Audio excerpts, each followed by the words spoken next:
Good day, 1M4. We are going to look at the end of the book, A Monster Calls.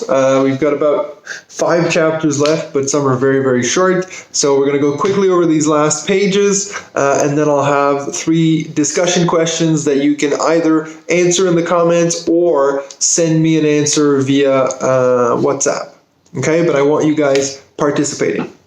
So the first chapter, we left off before the last video on the chapter, the 4th tale. So we've heard the 3 first tales, and remember from the beginning, the monster has said, the 4th tale, you will tell it to me. You will tell me your truth. So Conor absolutely does not want to see the 4th tale. He doesn't want to tell it because he knows what the monster wants him to say and that he's not happy about. So what we see, he's actually transported to his nightmare, and what we see is his mom, is looking sick and everything. The ground starts to kind of go out. There's a cliff. And the mother falls, and he has to run and catch her, and he's holding her by the hand, and that's his nightmare that he's always been having. So as Conor is there trying to hold on to his mom, the monster's right behind him, and Conor is asking him, "You have to help me. You have to help me. You have to help me." And the monster's saying, "No, not until you tell me your truth. I want you to tell me your truth. I want you to tell me this tale." So Conor is holding on to his mom, and he can't hold on to her. He can't save her. He is unable to, and she falls. She drops from his hand and just falls, and that's usually when he wakes up from his nightmare. Now, of course, this is a different kind of nightmare. He's actually living it, and this time he does not wake up. And so that's when we get on to the next chapter, which is the rest of the 4th tale. Now, it's interesting to note that the monster does not try to make Conor feel any better, well, at least not straight away, right? On the bottom of page 215, right away he says, "Take me out of here. I don't want to be here anymore." And he says, "I need to see my mom." And the monster says, "She is no longer here, Conor. You let her go." So he's not saying "Oh, she fell." He's saying, "You let her go. It's your fault that she fell." Conor immediately is saying, No, I couldn't save her. She fell. There's nothing I could do." And the monster is insistent on saying, "No, you didn't want to save her. You didn't want to help her in that moment." And that's really what the monster wants. He wants Conor to admit that he wanted her to fall. Not that he wants his mother to die, but he wants the suffering to be over. He knows, and he's known for a long time, that his mother was not going to get better, and he just wants it to be over, to move on with life. And, for her, but also, more importantly, more selfishly, for him. And Conor feels very guilty for having these thoughts.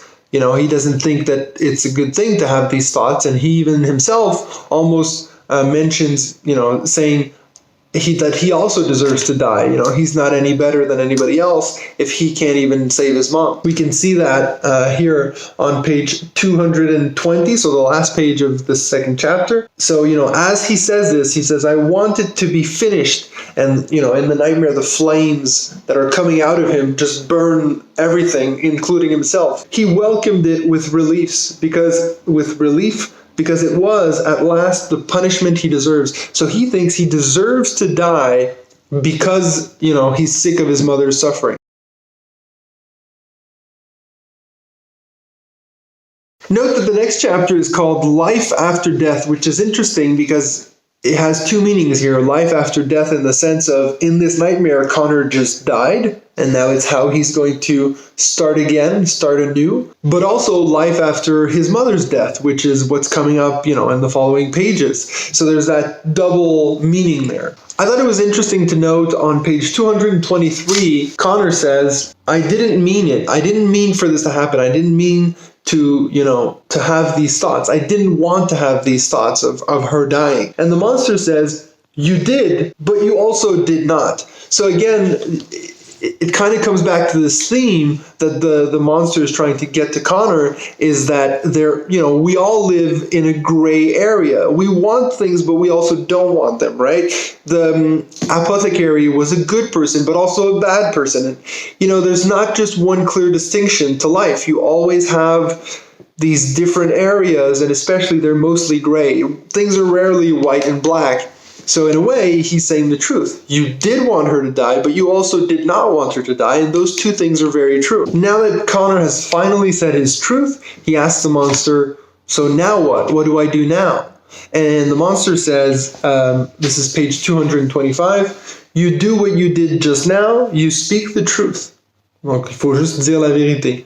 And Conor says, that's it, kind of like if it was easy. And the monster says, you think it is easy, you were willing to die rather than speak it. 2 pages ago, like maybe 3-4 pages ago, he was saying, I don't want to say my truth, and he would prefer to die. And now he's kind of being like, that's it, like if it was easy. Clearly it is not. The next chapter, something in common. His grandmother is looking for him everywhere because, of course, there's not a lot of time left for his mom. So she's looking for him, and she finally finds him asleep behind the house next to, against the yew tree. She finally manages to find him. She yells at him. She says, let's go, we have to go. And she immediately hugs him, which is something he's not used to, right? They have this very special, bizarre relationship.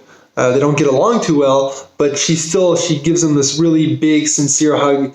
And from that point on, we clearly see his view change towards his grandmother. He doesn't resent her as much because he knows that they're both, again, not good and bad people, but they're just people doing their best. Now, they both have this big realization is that even though they have nothing in common, they have one big thing in common, and that is the love for the mother character, which, for one is the mother and for the other is the daughter. But this person is someone that means and will soon mean in the past a lot to both of these people. So we can understand from this that moving on, living together, they're going to base their relationship on the love and respect they had for this woman. So the final chapter is called The Truth, right? Which is the whole point of this whole book.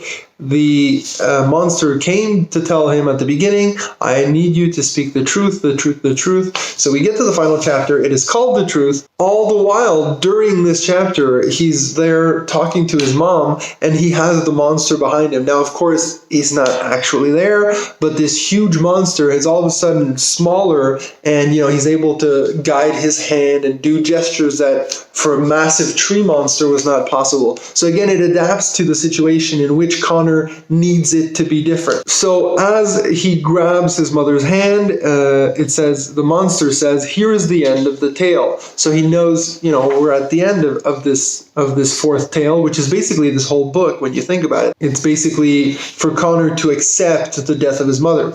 That's it. That's the fourth tale, which again, that's it. It's not simple at all. So he speaks to his mother and he sees that it's almost 12:07, which is always the time at which the monster would come. So he makes the link that that's probably the time at which his mother is going to pass away. So he's got about 21 minutes left to spend with his mom. There's something I find interesting in this chapter. It's the final thing that is said if you go on the last page.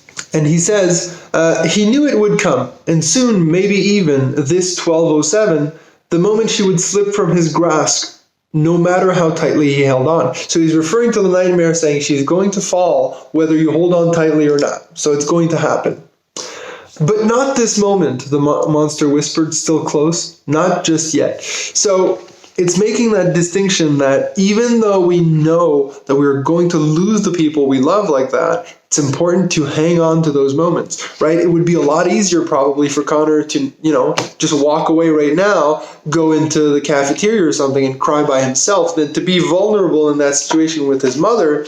But the monster is saying, no, not yet. You need to be here. And, it's part of life. It's an experience that some of us sadly will have to go through, and it's not something that we should shy away or to run away from. We have to confront these moments as best we can. So that's it for A Monster Calls. I hope you guys enjoyed this book. It's very different from The Giver. It's much more emotional as a book, but I do think that I thought it was a fairly easy read. I would be interested in knowing what was your opinion about this book? So I'll add that as a fourth bonus question. Maybe just tell me in 2 or 3 lines what you thought about it. Did you think that it was too easy, too hard, appropriate for your level? What do you think? So thank you very much. Enjoy your Easter holiday. And if you have any questions or anything, you guys know where to find me. Bye-bye.